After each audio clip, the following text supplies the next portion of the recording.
থাকোতে যদি ভগ্ন মথাউৰিবিলাক ঠিক ঠাক কৰিলেহেঁতেন তেতিয়াহ'লে আমি যিদৰে বানত হাবুদাবু খাব লাগে অসমৰ মানুহ যিদৰে বানত আক্ৰান্ত হয় দুৰ্বল মথাউৰিবোৰ সহজে ভাগি পৰে তেনেকুৱা নহ'লহেঁতেন গতিকে মথাউৰিৰ কাম এতিয়াতো বন্ধ হৈ থকা নাই 2016ৰ পৰা মোৰ সমষ্টিতে কোটি কোটি টকা মানে একে ঠাইতে 100 কোটিতকৈ বেছি টকাৰ কাম কৰিছে এনেকুৱা নহলে বোকাখাত টাউনখনেই বাছি নাথাকিলেহেঁতেন বাকী মথাউৰি যিটো অংশ আছে সেই অংশবিলাক দুৰ্বল মথাউৰিবিলাক মেৰামতি প্ৰায় সম্পূৰ্ণ হৈছে তেনেস্থলত অকল মোৰ সমষ্টিৰ কথা কৈছো মই অন্য সমষ্টিটো কাম কাজবিলাক হৈ আছে তেখেতেতো ভাল কথা কৈছে মথাউৰি বনাব লাগে মথাউৰিটো বনি আছে কিন্তু এলিভেটেড কৰিডৰ হ'ব নালাগে এনে উদ্ভট চিন্তা বা এনে কথা কিয় ক'ব পাৰিলে বা কেনেকৈ ভাবিব পাৰিলে এলিভেটেড কৰিডৰৰ লগত 4 লাইন এতিয়া হ'ব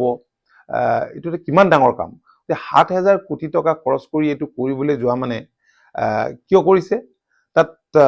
বন্যপ্ৰাণীৰ যি ভাবুকি আছে কাৰণ প্ৰকৃতিয়ে সুন্দৰকৈ কাজিৰঙাখন দিছে এনেকুৱা জেগাত অৱস্থান কাজিৰঙাৰ যিটো ভৌগোলিক অৱস্থান ব্ৰহ্মপুত্ৰ ৰিভাৰ ব্ৰহ্মপুত্ৰ তাৰ পিছত জংগল য'ত সকলো থাকে গড় বা বেলেগ বেলেগ পশু পক্ষী বিভিন্ন বন্যপ্ৰাণী থাকে তাৰ পৰা বানপানী আহিলে অলপ আগুৱাই গৈ পাহাৰত যাব পৰাকৈ ওখ ঠাই টুকুৰা দিছে কাৰ্বি ভূমিটো আছে কিন্তু মানুহ যাবৰ কাৰণে মানুহে ৰাস্তাটো বনালে আৰু যাৰ কাৰণে ফ্লাড হলেতো হয়ে নৰ্মেল টাইমতো কেতিয়াবা মানুহৰো বিপদ হ'ব পাৰে আজি কিছুদিনৰ আগতে বনৰীয়া মহতে মোকে খেদিছিলে মই সেইখিনিত খন্তেক সময় ৰওঁতে গতিকে মানুহৰ বিপদ নহওক আৰু বন্যপ্ৰাণীৰ মৃত্যু নহওক এই দিশটোৰ প্ৰতি লক্ষ্য ৰাখি এই কামটো কৰিছে মই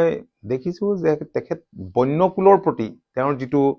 দায়বদ্ধতা থাকিব লাগে সেই দায়বদ্ধতাটো হয়তো তেওঁ বন্যপ্ৰাণী বুলিয়েই সেইটো তেওঁ অনুভৱ কৰা নাই গতিকে বন্যপ্ৰাণীৰ প্ৰতি তেওঁৰ দৃষ্টিভংগী জৈৱ বৈচিত্ৰ্যৰ সুৰক্ষাৰ প্ৰতি তেওঁৰ দৃষ্টিভংগী কেনে তেখেতৰ বক্তব্যৰ প্ৰায় এইটো এটা ধাৰণা কৰিব পাৰি কিন্তু তেনে বক্তব্য নিতান্তই দুৰ্ভাগ্যজনক আৰু তেনে বক্তব্যক বিশেষকৈ তেওঁ আপোনালোকে জানে যে সেই সমষ্টিৰ পৰা দীৰ্ঘদিন প্ৰতিনিধি হৈ আছিল জনপ্ৰতিনিধি হৈ আছিল গতিকে সেইটো তেনেধৰণৰ কথা তেওঁৰ পৰা আশা কৰা নাছিল আৰু তাৰ পিছলৈ যদি আমি ঘূৰি চাওঁ তেতিয়াহ'লে দেখিম যে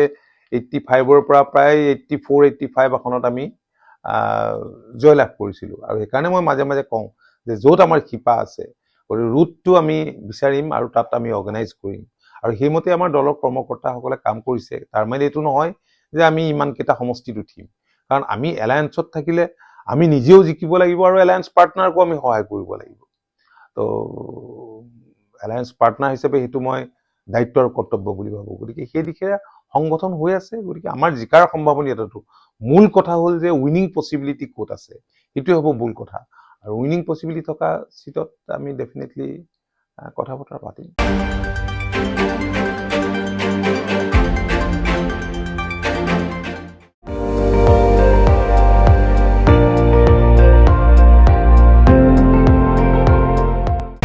আপুনি চাই আছে ND24 সৰ্বশ্ৰেষ্ঠ নহয় সৰ্বোত্তমৰ দৌৰত